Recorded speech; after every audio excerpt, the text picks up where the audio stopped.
How's it going, guys? Great. Can you introduce yourself? Tell us where we're at. I am Carm Liotto. Adrian Finanza. Adrian, Carm. You guys are at Studio 410 Sound Productions. Nice. I gotta tell you, I didn't say this when we were setting up, but you guys do a great job on Facebook. Oh, thanks, man. No, seriously, I don't know like who you got going there. Like maybe it's an intern or something, but like every day, every week, I see a nice ad, and I think it's smart. Oh, thanks. You know you what? guys do a great job. Yeah, I just try to stay on top of stuff like that because it's a great tool. Yeah. And I've just found that we had a lot of good return rapport from people through those ads early on. Yeah. So the more that I saw that working out for us, I thought, well, we might as well just try and just do some different ones every couple weeks or months, and just kind of throw it out there. Yeah. Well, I don't know how you do it, but it works well. Well, that means a lot to me. I'm glad. Jay was like, I said we're going up to Studio 410 tonight, and he's like, I've heard of that. How have I heard of that? I'm like, I bet you've seen an ad. Yeah, cool. Yeah, so you do a great job with it. Thank you. So talk to me about, like, obviously, like, it's different for people watching because we're not sitting in front of a console right yet, but like, talk to me about your business and how you guys got started, how you came together, and why we're standing on a stage right now. Okay, well, let's rewind back to maybe 1999, I'd say. Wow. I was in a band. Carm was in a band. We're both vocalists, and we both played guitar, so we were never in a band together. Yeah. But we went to school together from a young age. So at one point, my dad just like making all this racket till 4 a.m. in the back. We have a little greenhouse in the back of the house, and he's just like, "You're making too much noise. You need to get down here." So we're like, all right. So crazy thing, like maybe 5-6 years before that, some random person drove up to this site and approached my dad and says, "Hey, I want to rent that shack in the back. It's falling apart." He's like, "I have a band. I just want to rent it and use it." No way. And then I think there was like water damage. Something happened. Yeah. So long story short, just basically, my dad said, "Let's fix up that shack that musician was in." And he's like, "You just gotta go in there and just make all the noise you want because it's in the middle of nowhere." Yeah, right? yeah. So that's how that happened. And then slowly, Carm and I were buying recording equipment and just recording out of our houses. Yeah. And we're like, why don't we put our equipment together or put our money together and do something in the back? You know? Yeah. So that's awesome. That's like really how like the whole inception of the whole idea came together, because originally it was just like a jam house for us and our buddies. Yeah. And when you're 18, 19 and jamming, there's a lot of stuff that comes with it that age. His dad was like, okay, this has got to stop. This has got to stop. Get to drinking and partying and this and that and just being young. And then Adrian and I just said, why don't we do something a little more serious, clean it up and try and have a go at it. So we had opened up Studio 410 2001, I think. Well, 2002 or 3 is really when it was kind of established, because we did it all by ourselves. Like we were just kids, like reading up on how to dampen the rooms, and we just studied as much as we could. We had a carpenter come in and build the rooms, and then we made it all so it wasn't. We put an angled glass in there because every other studio had an angled glass, so let's just put one in there. Yeah, so we were just chasing our dreams and just loving every ounce of it. That's awesome. So an entire year I think we put into renovating and making the studio at the time, which is the original space that's out back, and that's cool. Yeah, so that's the So what type of role does Rehearsals play in it? Because you say you've got a couple facilities for rehearsals, and we're on a showcase stage now. Tell me about that. Rehearsals. Well, I mean, I started doing Rehearsal Space in the original room out back that we just talked about,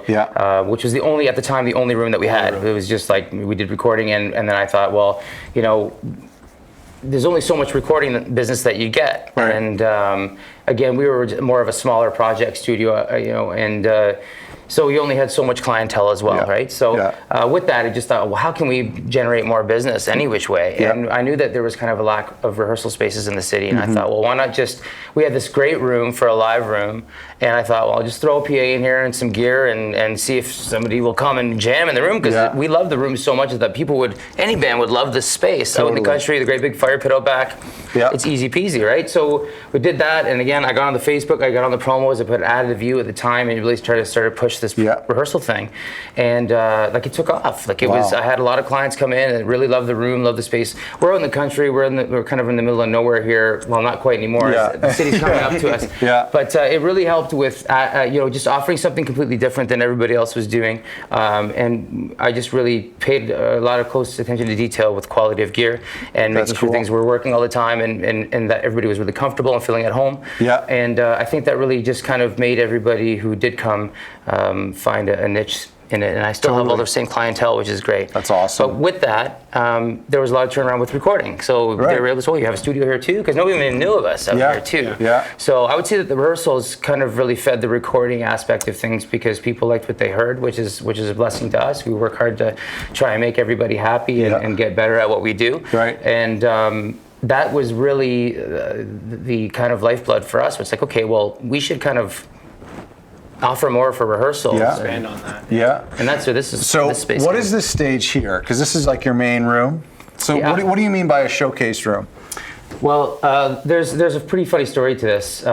We had back in a few years back, 2014, 15, when the Junos were in town. Yeah. I'm sure I can speak about this, but we had a call to book the weekend. Oh. So I had a call from LA. I was in Cuba at the time, and I got this email from this dude saying, "Hey, I have an international act that needs a space. We found you online. Can you give me a call back to talk about this?" Like, sure. So I call back and speak to him, and sure enough, it was the weekend that needed a space, and they had all these obviously prerequisites of things that they needed to endure what they wanted to come through with for the rehearsal. And this is in the backspace. Like, this is back when all we had was this one little room. So I tried to explain to this brother, I'm like, we've got like a 400 square foot space. Yeah. It's only so big, just so you know what you're getting into with an act like this, magnitude. I just want to make sure you're not disappointed when you get here, because I was nervous that, but they were already down with it. He was like, "No, it's great. We just need a place, but do you have a baby grand piano?" I'm like, the space is really small. We have like a door to get in there. It's like, so it was, after all of that, we worked through what gear we did have, what they would need, and then basically he said, "You know what, we'll make do with it. It sounds perfect." And then 2 weeks before the booking, they called and they had canceled, and it was heartbreaking because it was like going to be so big for us. It was ready to totally go. Yeah, like we did so many upgrades you can to the market room. with for years to come. Well, you know what? Well, we never speak of it because it didn't happen. So I would never. I'm not a coattail guy at all. So it's even speaking of it now. Like, so I didn't want to be like, oh, we had the weekend, whatever. It was just something that the adversity from the failure of it was what's invented this to happen. Because it was like, if we had this venue, and we had that, they would have been here. Yeah.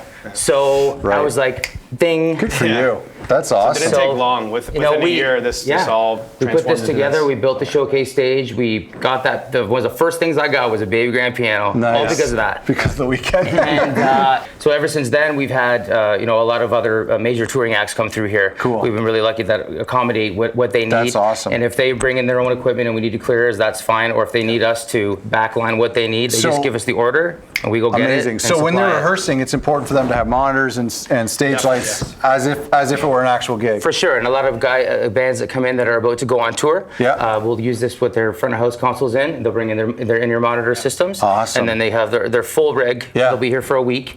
They do what they have to do. They pack up and they go on tour and they will rehearse. That's and great. They're happy to have been here. In some cases for us, like we've had some bands that want to use our monitoring system. So that's why that Soundcraft board that we have there came into play just recently. Right. So just so that we can accommodate acts that want to use our equipment. Not everybody wants to bring stuff in. Yeah, like for the most part, 16 channels will do in this room for almost any local band. Sure. Even some, of the touring acts that come through. Yeah. But depending on how widespread and how technical they get, which is why they would bring their own. Right. But at least now we've got 32 channels up front. We've got 5 or 6 monitor mixes depending on what they need. So if they do want to just come in and drop amps and just have at it, they can. Well, not just touring acts though, but going back to how you have other rooms for rehearsals, like when you're starting a band, especially if you're a louder band and you live in the city, there's really not a lot you can do in your basement. Either you don't have the room, you don't have the equipment, like you can't hear the singer's voice. I've been in that stage before where I'm singing into a guitar amp.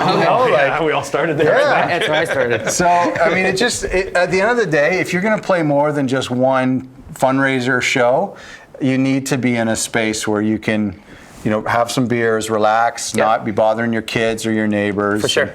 The noise thing's really big. Yeah, I think that we've been lucky because again we're kind of out here in the country, so we don't really have many neighbors, and we have some nights 8 bands going at once. Jeez. Right. And, that's awesome, guys. You know, we've it's amazing. We did our best to isolate the rooms, to soundproof them the best we can. But at the end of the day, it is what it is. I mean, like it's when you have that many bands going at once. That must be cool to be part of like a music community where you're coming out here at the end of the day. What it feels like we've built, and it feels like we have like some rooms where bands rent them out for a long period of time. Yeah. And it's almost like, it's not that they're residents, but they'll just come in and just like come and go as they please, and we're on top of it. You know? And then basically they start working together. They start, all of a sudden they form like two bands form a new band. It's like, that's so cool. Like, sometimes I was like, man, that's coming out of here. It's cool. Like, who knows what it is or what it's going to be, but I was cool. out back working on something, and Adrian had to go grab something from the control room and come back to meet me. And as he's walking back, he's like, man, this is amazing. Like, I just walked by 4 rooms, they're all rocking. You hear 4 different tunes going. He's like, this is so awesome. cool. Like, you know what? Like, again, from our humble beginnings of where we started and the envisions of how it all came about, you know, and not getting, you know, kind of put down about some of the things that we missed out on, but decided to try and change it into something that could possibly be, you know, where we are now. Yeah. It's not something that you ever feel like, you know, we did this now. Never. Like I you know, I think on your way in the door, you're like, you know, I've been dreaming of doing what I'm doing right now, going to the studios, and you know, I've been dreaming about press and record for anybody who would let me record them since I was a kid, right? So being able to be in this position and offering great spaces at the best that we can, and trying to keep the maintenance on things is really where it's at for us. You know, it's all about the quality of you know, keeping people content, you know, the best that you can. Well, I think it's great that how you guys are impacting the music business today and the future music business. You're talking about the weekend, but you've got some future, you know, world international acts that are rehearsing right now. 100%. In 5 years from now. We've got a lot of full-time clients that are on site because we offer rehearsal rooms that are 24/7 based, so they have their own key. It's like a literal apartment. And then we have hourly based rooms, and people can take it for a week or a day or hours or whatever they need. Okay, so we're here in the control room. We're just outside of where we were standing, and I want to ask you. We got to talk about the console. There's no sense in talking about anything else until we talk about the console. What is it, and where did you find it? Well, it's kind of a funny story. Adrian and I always had the idea that we would have a Neve. We would find a Neve console. It's just been an ongoing joke. Everybody has that dream, of course, And you know, once we did the showcase stage room, we thought one day we'll make this. One day, far, far away from now, we'll make this into our you know, full studio. Right. So for fun, I went on Kijiji and was researching Neve consoles across Canada. Okay. And one came up down the street in Burlington. No way. Yeah. So I was like, oh my God. So I texted him, I'm like, check this out. So he's like, let's go look at it. So literally we did. There was a guy by the name of Craig Lapsley, who you might know, he's a drummer. Okay. And he had a studio in Burlington, and he was running this console there. And he was the one who sold it to us because he was selling it because he was closing his studio because he started working for ESPN. Oh, okay. Doing traveling work, so he had no time to be home to doing anything anymore. Cool. So we purchased it from him, and we obviously grilled him about where it came from and the history. So it is a 1995 model. Okay. It is a broadcast console that was at the CBC. Oh, so it was at the CBC way. from 1995 till 2010. In Toronto? Yeah. Oh man. I think it was in Winnipeg first, and then went to Toronto at CBC, and then was there in 2010, in which he purchased it from them. Okay. And then we got it from him and scooped it up, and we've been happy campers ever since. Yeah, no kidding. Yeah. So 1995. Okay, so talk to me about. Sorry, guys, I know we're tight in here. So let's face the console, and Jay can get our lovely backside here. We'll probably run some B-roll of all these beauty knobs here. So you are tracking over here. You're telling me something about your mixing and tracking. Can you say that again? Right. Yeah. Well, the console is obviously set up to do tracking or you know, mix down depending on what clients really want. Most clients that we work with are looking to track what they're doing and then and kind of mix in the box. Okay. Now, what we do here is we've got stereo returns here. Okay. So we've got another 16 channels. You know. Right. So I try to keep things really organic here. I worked, a good friend of mine, Mark Tapaferry, who you probably know, came in and, we discussed a couple things about how to run this at its best capacity. And he showed me a couple tricks that, not even real tricks, just kind of just an operative way to go that was really optimal for what you have here to work with.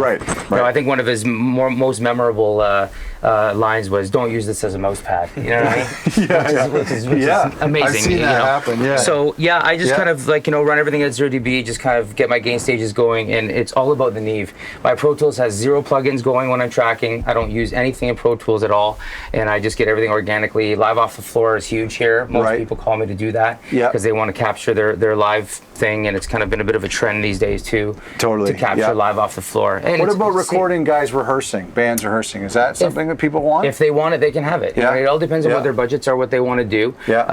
We really try to work with everybody with what they have to work with. We obviously have our standard day rates and what we have to going on. But if we got people that come in regularly and are doing a lot of business with us, we help everybody out who helps us out. I mean, like it's a full circle situation, right? Totally. So is there compression on here? Like, talk to me about a strip. Well, each strip has the thing about this console, which is maybe it's pretty standard for most consoles, but it was new for me when we got it, was how everything engages and disengages. Okay. So everything that you want to use, from your direct outs to your your EQ, your pan pots, no matter what you're using, everything has to be turned on or turned off. Oh, okay. So that can be a blessing and a curse if you don't remember what you've done or zero your boards out. But basically, you've got your line in and mic gains. Yeah. Then you've got your auxiliaries here. So we've got 6 auxiliaries on this console. Okay. And then we've got a EQ with a couple mid sweeps, high and low shelf. Okay. And then you've got your direct out here. Okay. So basically, if you leave the direct out at 0, it's kind of like, it can also act as the fader. So you can bypass the fader and just use this as your fader. This is all based on broadcast properties and principles, because you would be sending stuff to other guys in different rooms who are taking care of things and taking care of different productions. Oh, man. So I never understood any of this stuff, because I was like, why the hell would they add all this confusing stuff that you don't need? And then when I realized that it was made for like TV and stuff like that. But who knows how many artists might have been through this console, like through the CBC. But it's incredible. But so basically for me, again, to your original question, is I just try to run this console for what it's worth, because it sings. Like, drums to this thing are the warmest things you'll ever hear, super organic sounding, and then I return everything from Pro Tools, and I just do like a drum, bass, a guitar mix, acoustic guitar mix, vocal mix, keys, reverbs, and overheads, or room mics and stuff like that. And would this be a final mix, or is this for like a band to take home the same day? Either or. I mean, when I'm doing a full mix for bands, obviously you do some stuff in Pro Tools to get things kind of where you want them.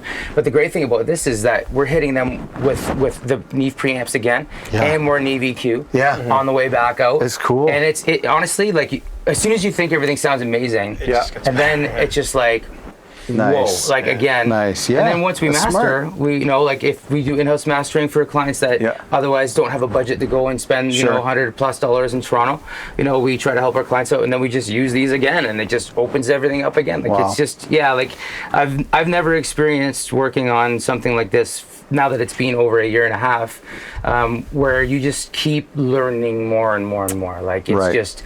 It's like, oh man, it does that, and like even just the way the EQs are set up, because they're broadcast frequency based things, they're a little more strange what they've chosen. Oh, the frequencies, like where they're placed. Like they got a 16K button, right? Which is like, but it's amazing what it does to if you get a female singer and you hit that 16K and pull it up, and it's like, hello, like it's amazing. That's awesome. Yeah, there's a lot of real special things about it. So you're running into Pro Tools. How many channels did you say? 24. 24. And 24. Adrian, you're saying something about this TV, because I noticed this coming in here. It's like, it's easy on the eyes. It's so big. Well, when we first set out to get a TV, like, okay, we need something big. Yeah. Because you're sitting here hours on end, and the last thing you need to be doing is squinting at 19-inch. Yeah. So again, we did our thrift shop in here. We went to through Kijiji, and we found this TV, and it was crazy, because at the time we just opened up this room, and we're like, oh, we need to advertise. You're talking about the Facebook stuff, that's one thing, but then there's just the organic stuff, like your stuff that you just take for granted, like your Google, how are you on the top, and all this stuff. So we ended up going to buy this TV, and it's literally coming out of an advertising agency. Oh. And long story short, we walk in there and it's like, what do you do here? And he's like, oh, we're an advertising agent. We do this, that, SEO for Google. Oh, nice. We're like, okay, we're going to talk. Give me a card. And next thing you know, we paid a bit of money, and it was well worth it for us. We found awesome. Because it just brought us right up to the top. That's smart of you guys to do that. And I tell people all the time that it doesn't matter what business you're in, like get your SEO done, spend the money. Yeah. Because we ask people, where did you find out? You'll see it on Facebook, and that's great. But a lot of people, when it comes down crunch time to doing something, they're going to go to Google and say, what do I need here? I want to record. We talked about these guys in Dundas Schoolhouse because when I was starting this series last year, I just Googled Hamilton Studios, and these guys popped up. The first one, I've never heard of them. Amazing. Don't know these guys, and so I was like, man, you guys, whoever does your web does a great job. But that's cool. Well, it's a great screen. I think it's really cool to have something that big. One thing he left out is I'm also blind. So I have the worst vision in the world. Well, you know what, too? When we're recording in here, and we record a lot live off the floor. So the musicians, like the bands are here, and I know bands recording, even when they don't record live off the floor, they'll all still be here sitting around. But you know how it is when you're tracking individual tracks, who goes to the store, who's whatever, because it just takes forever, right? Yeah. And we're recording live off the floor, and the guys are all working together, and then they're like, oh, we're gonna hear that take, and they run in here, and they're all in here, and who's staying at the back of the room, and they can. Even though they might not know what's going on the screen, they still see it. It's part of living and breathing the studio, right? You see the Pro Tools doing its job. You see the board in front of you. You hear the massive sound coming out of the speakers. We always have the idea of just like everything just being overdone. You know what I mean? Yeah. Like, I just love it. As I envisioned it in my mind, I wanted everything to be. I wanted the nice colors. I wanted the big screen. And not because we wanted to look flashy, but because it's fun. You come in and it's exciting, and it's like, wow, there's a wow factor to it. This is something I've heard before, where a lot of people criticize people who are obsessed with gear and saying it's not about gear, it's about the songs, about the music. But there's something inspiring about gear, and I know that. I know sitting in my own home studio, it's just very modest. I look at the stuff that I've bought, that I've accomplished, I've saved up for. Yeah. It's inspiring. It makes me feel like I'm doing something right. I think Adrian was saying to you earlier, like we live by our means, right? Like we do all this on our own string budget, and we do our best to make things happen.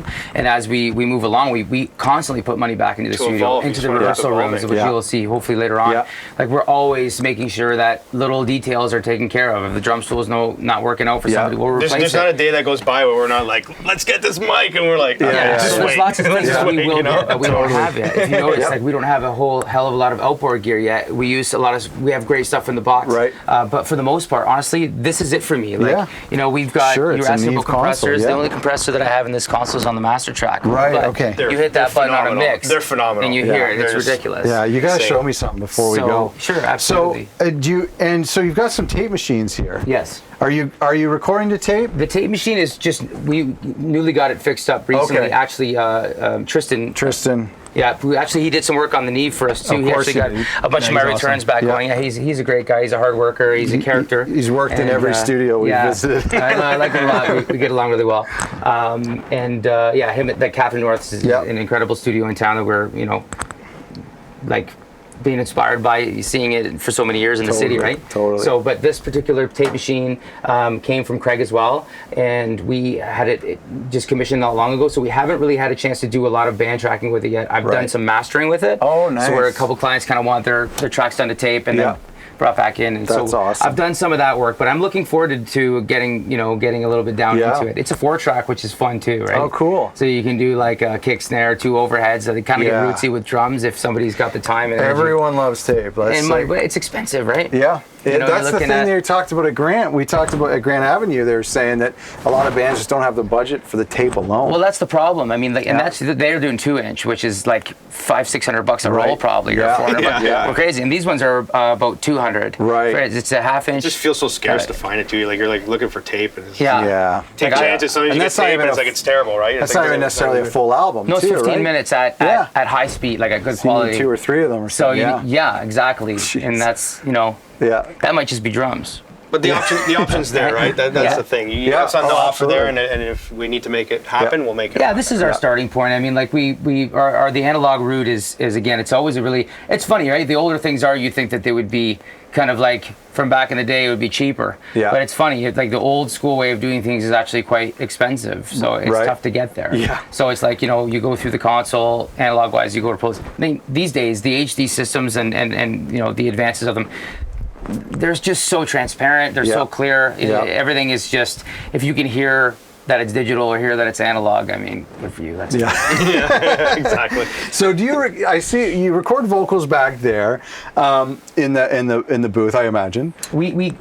do both. It depends on the project. Okay. For the most part, I do a lot of my vocals right in that room. Oh man. That's awesome. And that would feel good being on a stage. Not even on the stage, like, or even just right on the floor here. Like whatever clients want to do, they're welcome to do. They're comfortable. The vocal booth really helps out. Sometimes, say we have like a band recording on the stage, and they need their vocalist sort of in their ears. So he'll come in the ISO booth. He'll hear everything that's going on. He's singing the songs. They're playing with the singer. I think naturally. It's crazy because we used to track a lot before in the old studio. Right. We still do. We still do, but we found like one of our first bands we did live off the floor was Sandman. Yeah. And this one, And like we had to do Metallica drums, which is like, and I think when you go back to when you get your goosebumps, like having a knee, you get your goosebumps, and then doing Metallica drums and having them almost sound like just as good as the album. It gave us goosebumps. Like we can show you after as well. Like, maybe not just as good, but phenomenal. Wow. No, I think they sound awesome. The guys were really happy with it, which is all that we needed. But the ISO booth sometimes serves at that purpose. It's not always like, hey, use the ISO booth to do vocals. Right.